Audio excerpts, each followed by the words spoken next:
Hello, ladies and gentlemen. How is everybody doing tonight? Welcome to the Minus the Rumors podcast for April Back. 7th, 2016. I'm Zero the Unwise, also known as Ed from Zero Plays Games, joined with my co hosts Crimson Rose, Ziploc Bob, and Angry Hippie Lady. Hello, and so we're going to start out this week's podcast with a little news story talking about the guy who defeated all odds and defeated Fallout 4 without a single kill. While defeating nothing. Yeah, he just pacified everything, told everything that, please don't shoot me and stuff like that. But he played the game all the way through one time. It took him about 35 hours or something like that, and ended up killing 6 people because he picked the wrong faction early on in the game. And I actually started watching his playthrough that he made it all the way through the game without killing something. And the poor guy looks so tired the whole time, but I absolutely love the idea that somehow he made it through this game without any kills. He couldn't take any companions, because companion kills count as kills for you. And he had to rely on lockpicking skill and just random building things and planting things to get any XP. His sneak had to be insane. Oh yeah. His sneak was insane. His speech was insane. Just Charisma for days. oh yeah. But it's amazing to watch him do this. It's kind of crazy though. Really, only a crazy person would take this on. Right? Like, there's some games to where, like they have pacifism achievements, and it gives you, like, it enhances the game. Like, trying to get the big boss, not achievement, but, like, medal at the end of any of the Metal Gear Solid games. In order to do that, you cannot kill anything. You can knock them out, but you cannot kill them. And that in and of itself is a nightmare to do with that game. But it, like, lends itself to, like, a illusionary better system of play, because whenever you're playing the game, whenever you get quote unquote caught, you feel like you messed up, because that's how the game's designed. Whereas with this is just like, the designers probably didn't even know that this was a thing that was possible in their game, because, like, it's Fallout. You're supposed to kill stuff. It's almost mandatory. Right. It's completely unexpected on their end.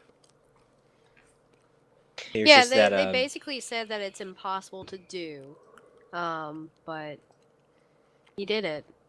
There's that rare breed of gamer that if it's said not to be able to be done, they're going to do it.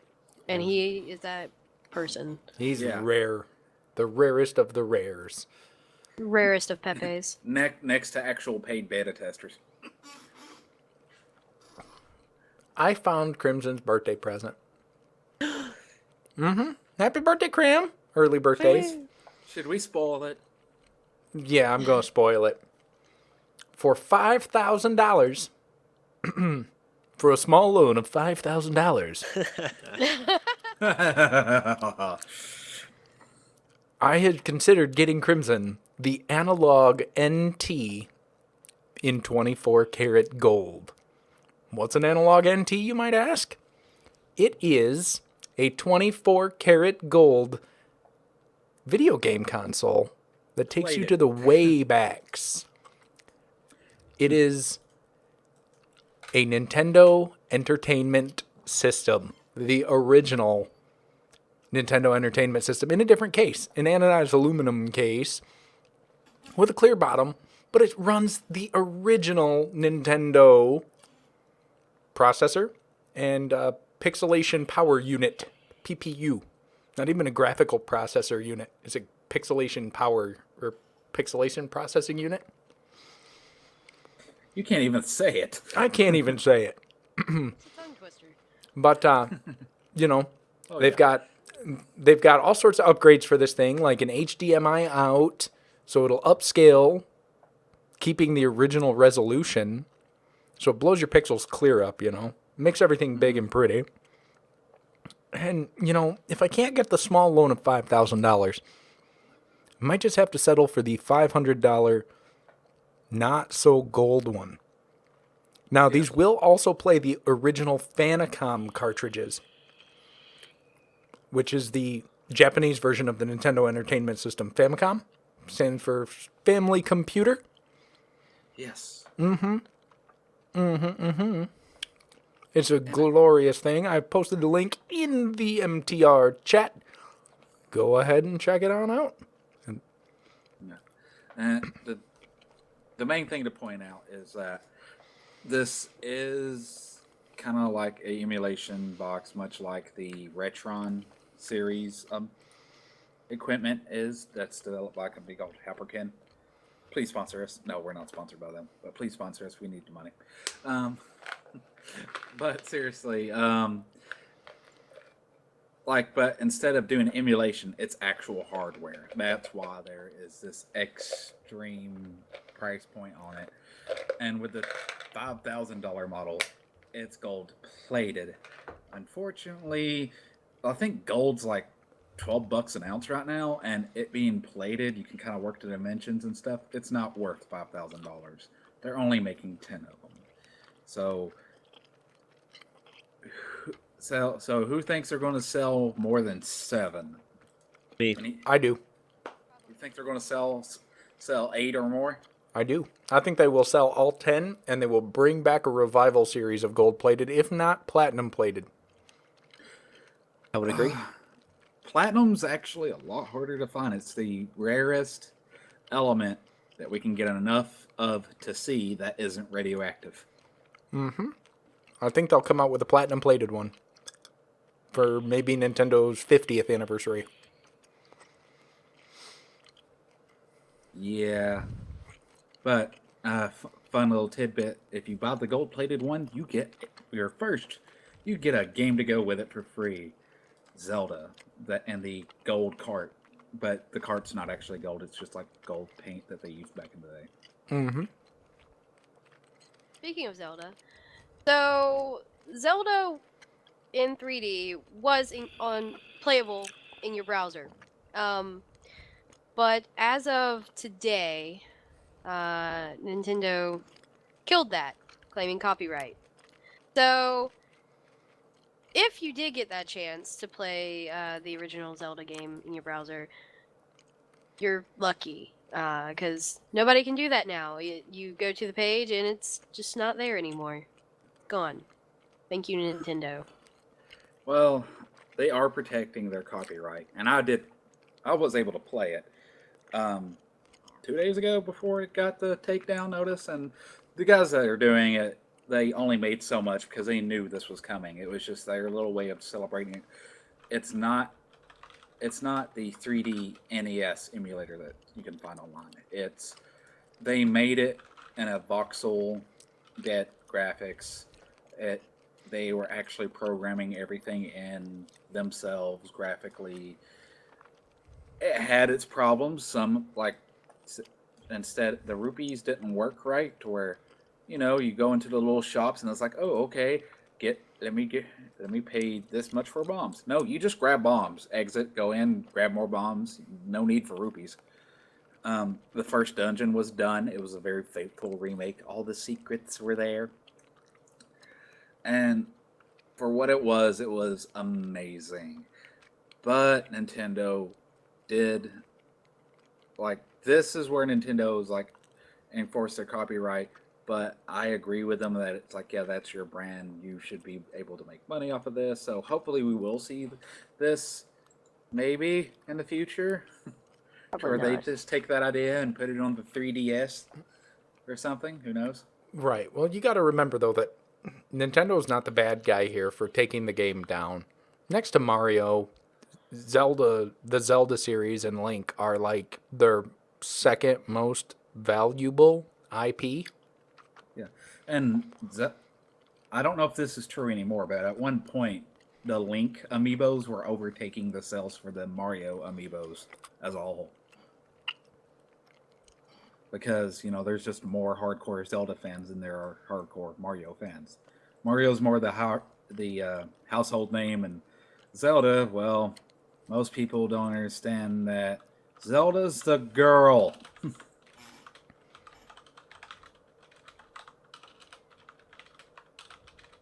Chirp, chirp, chirp, chirp. Oh, yes. Sorry, I was busy checking stream frame droppage. That's why I was like, chirp, chirp, chirp, chirp. I know. Gears of War 4 is coming out, and we've already covered that there's going to be a lengthy list of swear words in it to go with the gore and the violence. Well, it was just announced that Gears of War 4 will have a gore and explicit language filter so that you can turn that off so you're not quite playing a rated MA game. Or, a game that equates to a rated X type game. I mean, there will still be blood. Oh, yes, there will be blood. And there will still be some, what you could consider swear words with these filters on. You'll still hear the S word, the B word, the gosh darn it's, but you're not going to hear the F word. And the reason they got rid of the F word is because it's very prominent, but it was kind of too hard to just get rid of all of the swears. 1 second, guys. My daughter forgot to shut her door. I think more games should have this option. I do too. Yeah. I think it's a good option. Mm-hmm. So moving on. Mm-hmm. Dark Souls 3 speedrunners have already clocked in under 90 minutes. What? Somehow, I don't know how, because honestly, all I ever hear about is Dark Souls is extremely hard, and you're a one-hit kill basically, and bosses take forever to kill. But somehow, two people have already clocked in under 90 minutes. Now, I'm looking at the How Long to Beat website. Mm-hmm. Dark Souls 3. One person posted their speed run. Average time, 1 hour, 42 minutes, 10 seconds. So that's your 90 minutes. Uh-huh. Slowest time, 1 hour, 42 minutes, 10 seconds, Four people put in their playthrough times.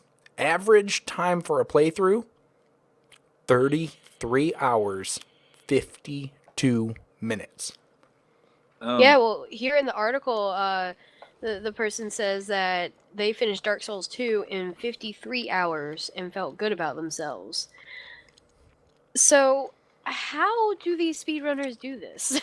Okay, with speedrunning, if you watch a lot of runs, there's exploits.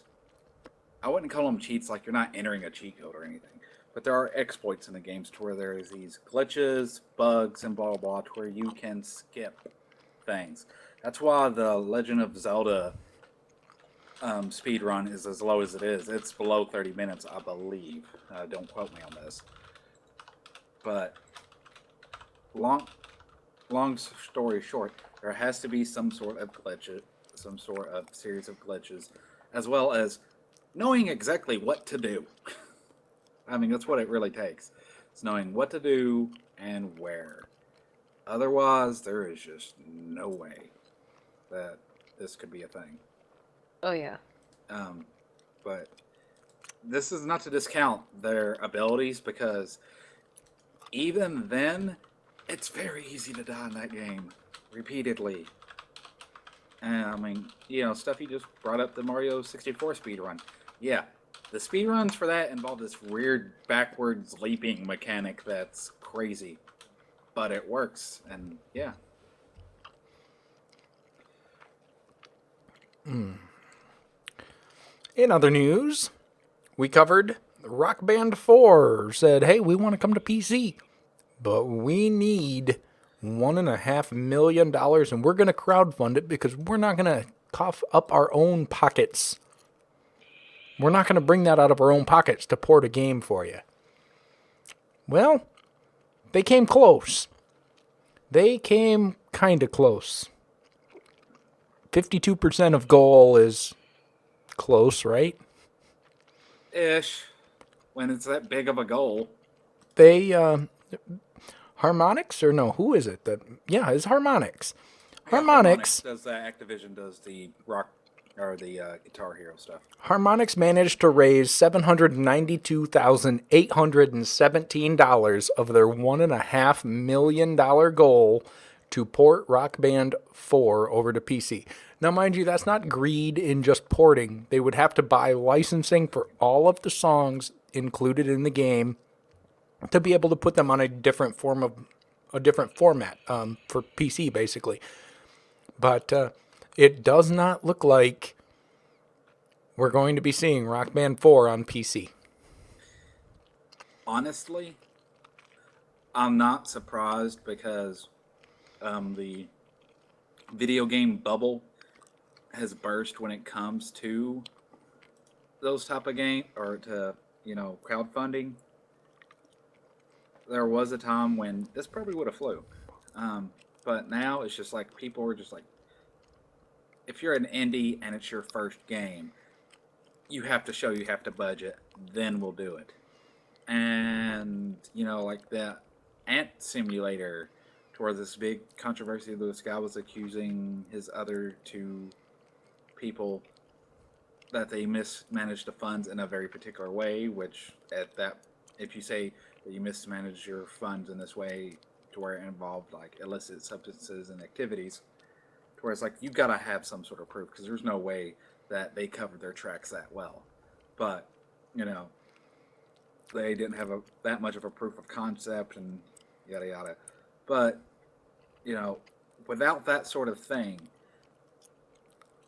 people aren't going to. If you're an indie, Harmonix, like Double Fund's having problems getting that sort of stuff.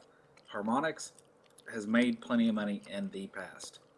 Fact of the matter is a lot of people probably looked at this and went, before I pull out my wallet, can you tell me why you're expecting us to foot the bill for a product that you're going to sell us? Because at this point, I'm paying twice unless I go ahead and pay for it up front. I mean, the tier rewards seem pretty sweet, but at the same time, it was just, there's a huge distaste for some of the shenanigans going over on Kickstarter-like websites that are crowdfunding sites and video game developers right now. Mm-hmm. Honestly, back when Rock Band was in its main popularity days, Harmonix was owned by Viacom and MTV. Oh, Viacom. You mean that company that caused all the current problems by suing for like $1 billion, Google for $1 billion? Yeah, Of YouTube? yeah. And they just didn't have the funding because now they're independent. They didn't have the funding, apparently, to make this game completed by themselves. They did put up $500,000, so the goal, or the cost, was technically $2 million. But yeah, Rock Band 4 for PC, not going to happen. It's sad. That's sad, but at the same time, it's Kind of figured it wouldn't happen. that bubble has finally burst. And speaking of Final Fantasy XIV is due for release on September 30th across both the Xbox One and the PS4 platforms. So if you have either one of those or something you're looking for, this actually might. If the game turns out as good as they're hyping it and selling it, I might actually buy PS4. But they spoke to PlayStation Access, which is a YouTube channel that covers this sort of news, but it's just PlayStation inclusive. Game director Hajime Tabata, I probably screwed that up. I'm sorry, I do not speak Japanese. Disclosed some new details about the upcoming game in the franchise, which he been keeping kind of close to the chest. Said the game will offer a new game plus mode that allows players who've completed the game to carry over their stats, equipment, and blah blah blah from various playthrough and experience the game at a higher difficulty. That's something that Final Fantasy really hasn't delved in. And that mode will be available upon the game's launch, hopefully not as DLC. Additionally, Tabata said that the game will not have any load times when players drive in their car, fly around it. Yeah, the car can fly apparently. And the game's world is designed as a seamless open world environment. Translation, more like Skyrim. He said that the various weapons will confer status effects on the enemies, which is nothing new, allowing players to stack debuffs on enemies. There will not be any one-hit kill Tonberry type monsters in the game, so players won't have to worry about unfair fights. Guys, don't take this as, oh, they're making the game easier. No, they're just making the game not completely unfair at points, which was one of the many problems in Final Fantasy 13. They actually have released a demo for Final Fantasy 14, which you can download right now. Completing it will give you access to the special Carbuncle summon in the game when it comes out. The Carbuncle summon in earlier iterations of the game was the summon that like heals you, gets rid of status debuffs, and gives you regen and all sorts of craziness. It's not an offensive summoning, so.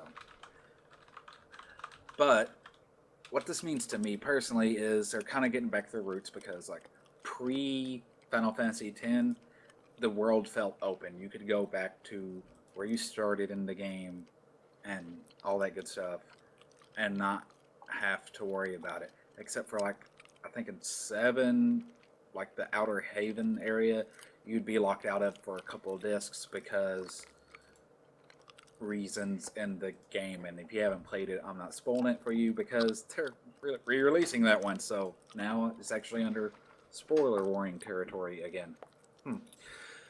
But what do you guys think? I'm all for open worlds. I'm up for an open world FF15. I kind of like that I'm not going to die when I go out playing, run into somebody. No more final hallway, says Stuffy Hubs. I agree. Yeah, that was the biggest. I don't personally play the Final Fantasy games, but I've watched them played. And yeah, I never really noticed the frustration that the Let's Players that I've been watching must be going through when they want to go to an area and they can't. Yeah, like the problem with Final Fantasy 13, like the final hallway stuff he mentioned was basically akin to this. And I've explained to this before we got on this, but just so some of the people that haven't played it or I don't understand, Final Fantasy 13, it felt like you're going down a hallway the entire time until you get to this one place where it's open, but it doesn't really feel too open. Instead of a hallway, it felt like you finally stepped out of the hallway into a large room. It didn't feel open enough. And yeah, that's a huge... That it's great that they're like finally listening to criticism and implementing, because some of the, like, even with Japanese consumers, they were complaining that Final Fantasy 13 Lightning Returns was a huge step off because it felt too Japanese and it didn't feel as like Western and stuff like that the series originally started out.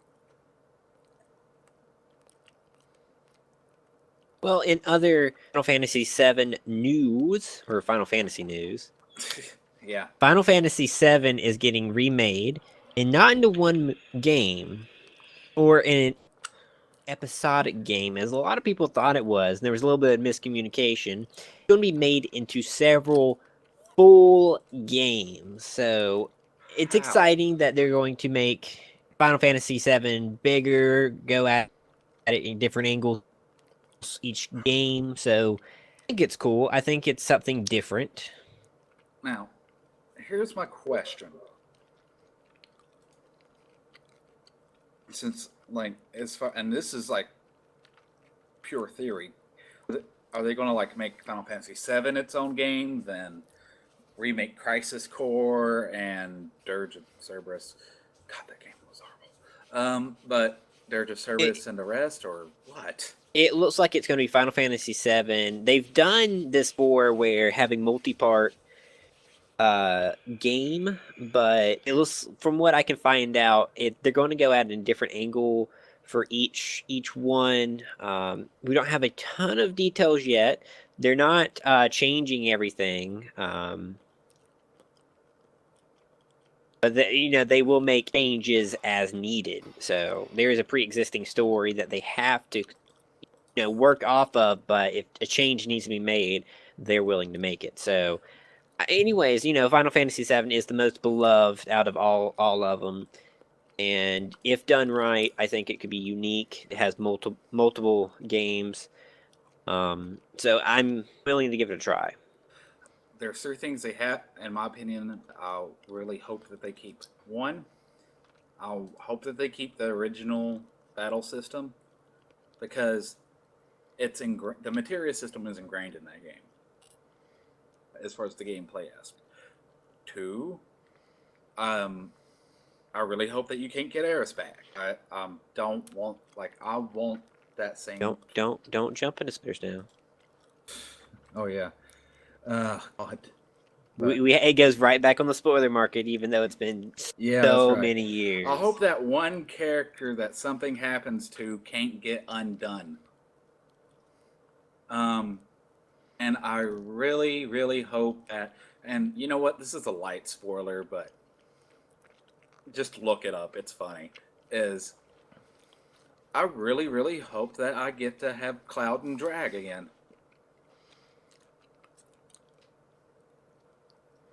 What? Oh. So That's in all tech news,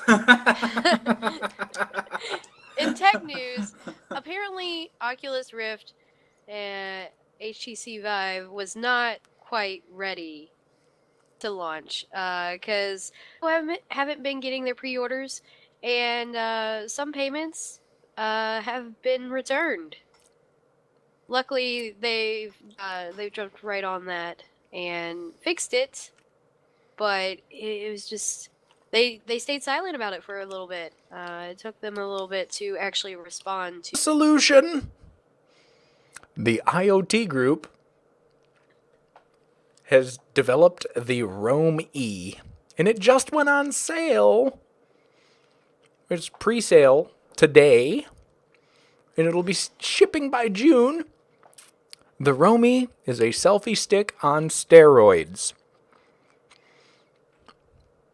I mean, it really can't be considered a selfie stick at this point. Okay, I'm back. Sorry, my selfie stick wasn't long enough. I couldn't get the right angle of the dangle. Don't you hate when that happens?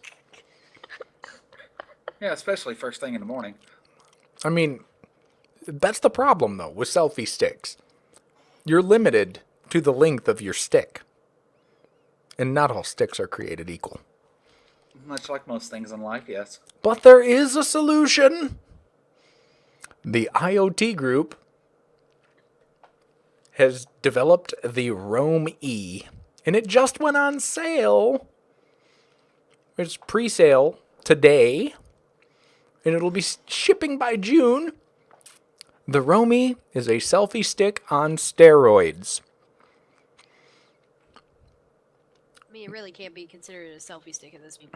Well, here's the thing: No, you you're can't. still taking a selfie. You can't consider it a selfie stick. The Roam E is a 2-rotor helicopter with a 5-megapixel camera and a quad-core processor inside it that is capable of shooting 360-degree panoramas, streaming video for up to 20 minutes at a time, or taking still photographs. And it does this by following your face using its own facial recognition software after you tether it to your smartphone. So it's a selfie copter, not a selfie stick. Yeah, it's a selfie So copter. again, is there a way you can program the app that when you start that thing up, it starts being flat out of Valkyries? Well, that's the thing. Like, you don't have to control it with your cell phone. You can take a picture of yourself with your cell phone, and it will follow you because it can recognize your face. I don't care. I just want the flat out of the Valkyries appealing when I get this thing started. Now, this thing is small, like the size of a water bottle small, and the rotors on it fold up for easy transport. The best part about it, though, is the $270 price tag. It's beautiful. $270 price tag versus what with its competitors out of curiosity? Its competitor is the Lily. Sorry, not the Lil E, the Lily. I burped and hiccuped at the same time. And that So, is like, you know, $899. Okay, so it's a little over a quarter of the price. Now, mind you, these are not drones. They are flying cameras. Selfie copters. Here's a Selfie question. copters. Is it autonomous? I don't know. It kind of looks like GladeOS. Yeah, but here's the thing. Does a human control how it flies, or does it control how it flies? A little bit of both. It's a drone. I Well, don't it's care how only they got... market it. By definition, if it has any sort of autonomy, and it flies, it's automatically a drone. But it... Like, I'm not saying in a marketing way. I'm saying by pure definition, which I know I'm being a stickler about. It can follow the user up to 82 feet away.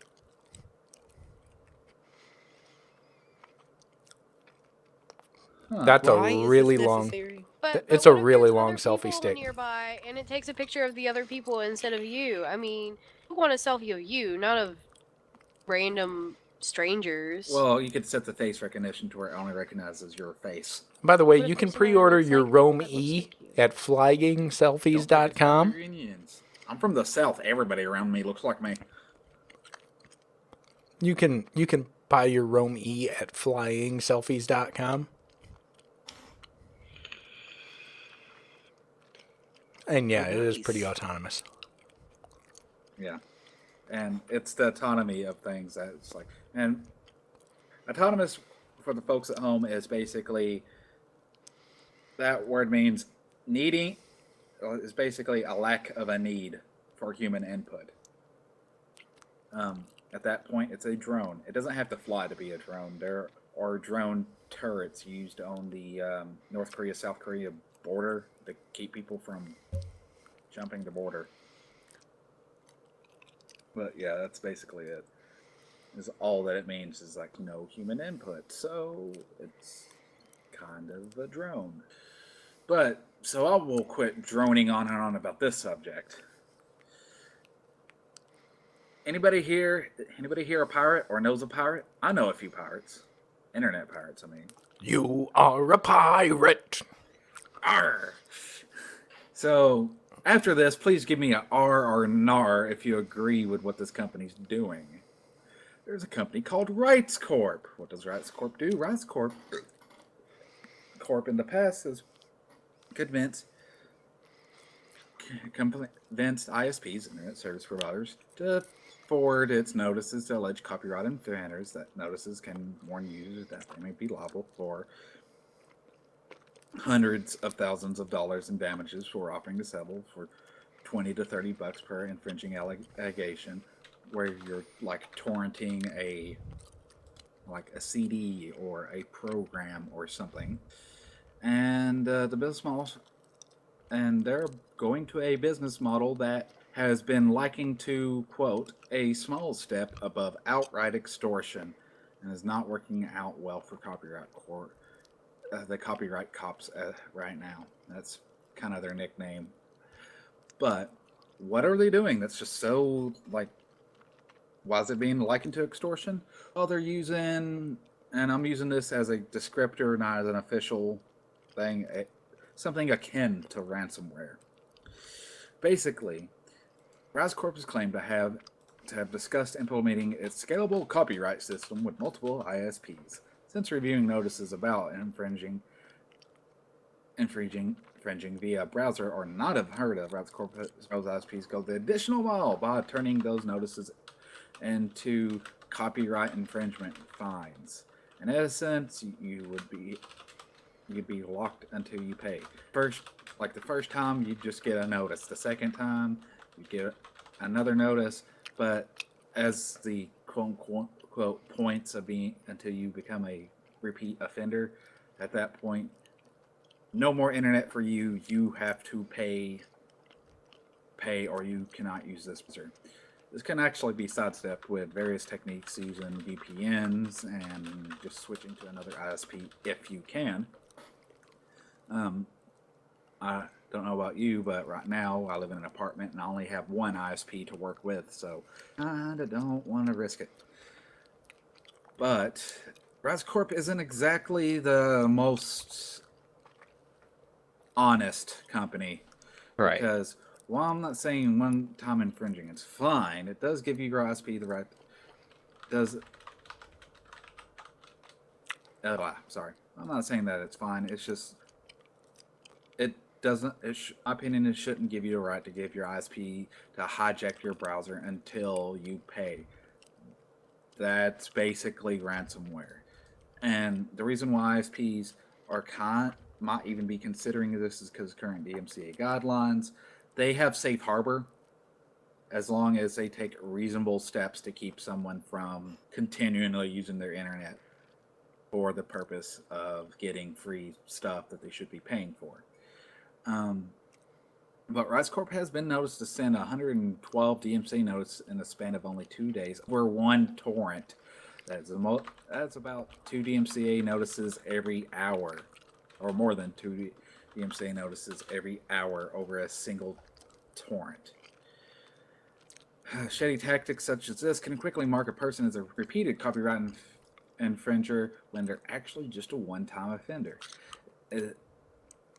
Is that the type of ISP consumer Razcorp would identify as a repeat infringer and use a hijack the pirate's browser threat, or else it would attempt to wreak havoc on its safe harbor status? Unless you live in an area where there's only one ISP, such as myself, then you can change it to another one, or stick with the same ISP and just use a VPN. Mm-hmm. But there are some other legal notices that there are some criticism coming out that issues have been raised in regard to Razcorp practices as a whole. Some court cases have ruled that the Digital Millennium Copyright Act subpoenas do not require ISPs to identify their users to the issuer of the subpoena. And indeed, an ISP does provide the information can face sanctions, and the issuer, and as can the issuer of the subpoena themselves. The notice sent by Razcorp prevents a lawsuit for the specific download in the notice. However, because the language in the notice, paying the settlement is an admission of guilt. It's basically, you pay, you're going, I'm guilty, much like if you get a speeding ticket and you don't go to court over it and you just pay it. Yeah, that's right. I'll pay you because And Razcorp is unable to sue for that infringement. Not only can they sue and press charges for subsequent downloads, they have the original settlement as an admission of guilt of previous affiliate infringements. Basically, they're just trying to build a case against you to where they can sue you for a lot of money. Comcast, the largest network provider in the United States, has continually refused to forward Razcorp's notices in the form in which Razcorp sends them. Comcast removes the threatening language and the settlement offer, and instead simply forwards a letter of their customer, basically reads as an incident report. It's like, hey, you've been caught doing this. Quit it, please. And, they just take things in their own hands. Security issues with Razcorp Online Payment System has surfaced in 2014 due to the security gaps with hidden form elements. Razcorp's permitted search engine indexing of secure pages, names, and addresses of alleged infringers were publicly exposed, including individuals that settled cases with Warner Brothers and Miramax Films. On top of all this, Rascorp has been hemorrhaging money, reporting a net loss of 3.43 million in 2005. But Rascorp is like, no, man, it's the ISPs and VPNs and changes in file sharing for our losses. It's not us. So, yeah. Any thoughts? None in particular. None that I can say here. Yeah. No, none that I can. Yeah. It's like censored version is these guys need to just quit and learn to make money off of their own intellectual property. Right. And at the best and at the worst, it's, and again, the censored version of the worst is like, these guys are seriously like just abusing the DMCA. So basically they're like wow, I wonder if they do some of the stuff on YouTube we've been hearing about so much lately. Well, a little bit of a break. Guys, be sure to check out Minus the Theater on the Minus the Rumors YouTube. A new installment of that did come out today, which we're about to cover a little bit of that. So you're going to see a little bit of sneak peek for that. But be sure to check that out. Give it a like, give it a thumbs up, give it a comment, share it, and subscribe to Minus the Rumors on YouTube. Also, if you would like some Minus the Rumors swag, we have a Design by Human store. You can get yourself some of that nice old swag and take you a selfie with a selfie helicopter thing. Send it to us on Twitter. But yeah, we have a link for that, and you can find that on somewhere on the YouTubes probably. Anyways, guys, let's move on into the entertainment. Right off the bat, we have Death Note. So Death Note was going to be made by Warner Bros. They were working on it. However, Warner Bros. Has decided that they're going to be cutting a lot of movies, focusing more on franchises. In other words, the DCU. So, that being the case, one of the movies that went on the cutting block is Death Note, one of my favorite animes that was going to be live action. However, The manga's so good. Right, they were going to give it up to whoever wanted it. First, first choice goes to the major studios. They all said, I don't really want it. Netflix, however, since the moment they said it was on the cutting block, they're like, I want it, give it to me now. So Netflix is in the works of acquiring it. Warner Bros. Is fine with it. Netflix is fine with it. The main actors that were going to be a part of it, they're still excited to be a part of it. That's all exciting. It looks like there's really not going to be that much of a setback. It looks like it's still going to be an early 2017 release. So excited. Either way, I think Netflix will do it justice. They've proven very well that they can put out their own original content and it be good. I think it's going to be pretty good. Pretty good. You know what else I think is going to be pretty good? I'm finally going to get around to watching The Fourth Awakens. It, Read the rest of that, buddy. All right, Sharknado 4 coming in July. The Fourth Awakens. Sharknado, The Fourth Awakens. That is an obvious Star Wars title. Or a twist on a Star Wars title. It's looking beautiful. Holiday special. We've already discussed doing a live reaction to Sharknado 4 on MTR. One of us might be doing it. It is a Monday night, so I don't know if I'll be able to or not. But instead of live tweeting, we'll probably just live react to it, live facial reactions. Sharknado 4 has got a huge list of new celebrities appearing in it, including Imani Hakim, Cody Lindley, Gary Busey, Tommy Davidson, Maiza LaLucia, and Cheryl Teagues. I would do the live reaction, but I don't think I can face palm for an hour and a half. Now, Sharknado 4 takes place 4 years after the last Sharknado. Obviously, Sharknado 3 came out last year, so it's going to be set in the future.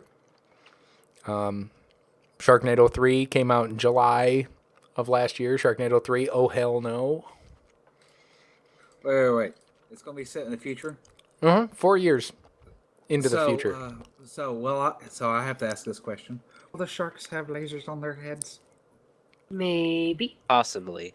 Or they could have lightsabers. I'm going to futuristic. imagine. War stuff. God. I'm going to imagine that they've probably got some sort of light saber-y type thing, and I'm going to imagine it probably takes place in like the heartland of the country.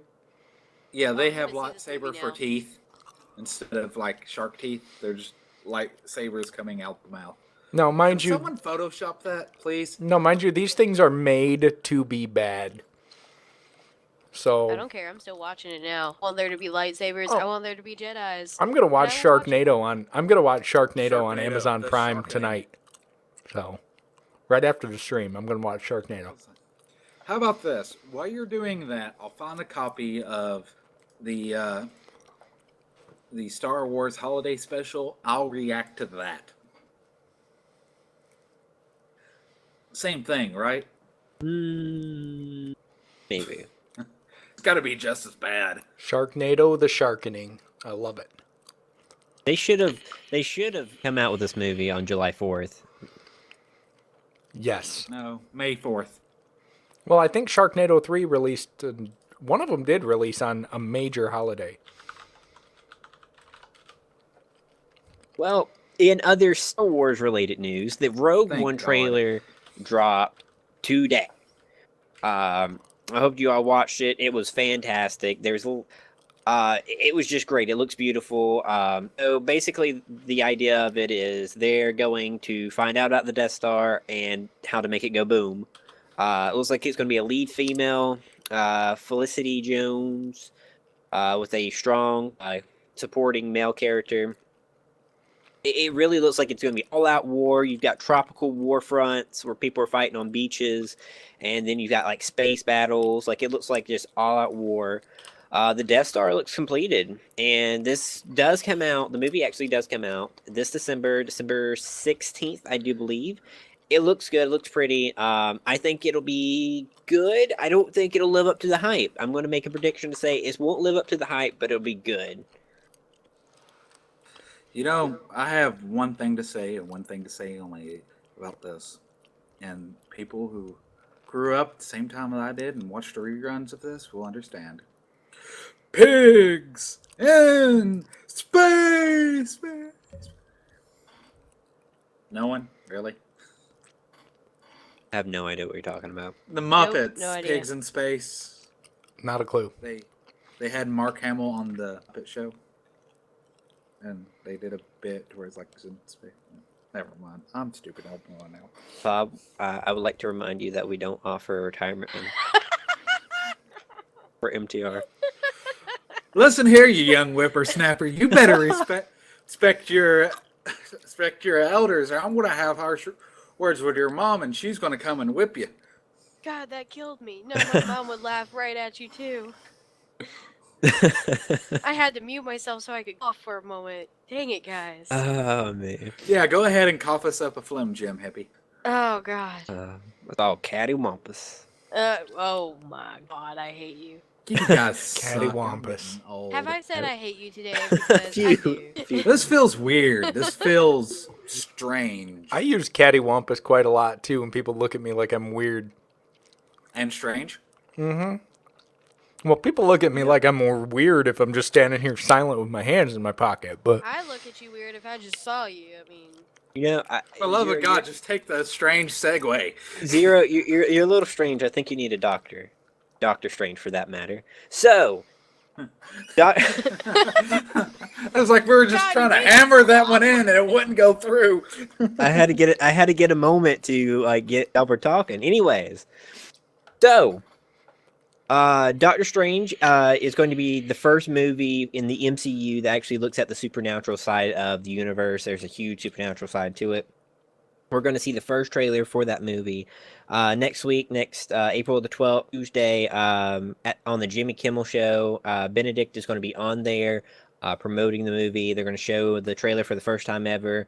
The movie does, however, come out November 4th, 2016. They are completely done filming the movie, and it's basically ready to go. Apparently, they're very happy with the final product, and I'm excited about it. I'm excited to see like how it looks because we haven't seen something one that deals with the supernatural with the MCU, but two like with mystic powers and what. So I'm interested to see how they go about, doing all that with special effects and how if it looks realistic or not. I hope they have Dormammu. I really do. Sure. And So. for those who don't know who Dormammu is, he's basically Satan. And he is a bad guy, of course, and it's amazing. I don't know what arc they'll go with, or which I don't know if they're going to do like an introduction to who Doctor Strange is, how he came about, if they're going to tie it into Civil War, where Doctor Strange basically, does not get involved. So it'll be interesting, kind of how they go about it. I'm pretty sure we'll get all those answers, those questions answered, next week. So, one thing I would like to point out to where, like, I know with comic book movies, like self included, if it's an IP I'm not entirely familiar with, Doctor Strange was one of them for the longest time until this current run of comics. I'm starting to like, ooh, okay, cool. There's this thing called All New to All Different Marvel. Check out his books. You don't need to know a thing about him at all, other than he's basically this guy that does magic that used to be a surgeon, and that's it. And you can just go right in, and they even explain that pretty well without having to give an entire issue to his origin. They just kind of like, yeah, he was this guy, he does this now, and we're going to show you a random day in his life so you can get a feel for the character, and it was wonderful.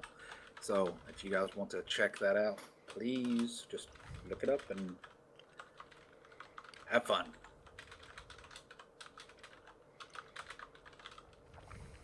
So into new releases, Bob. Yeah.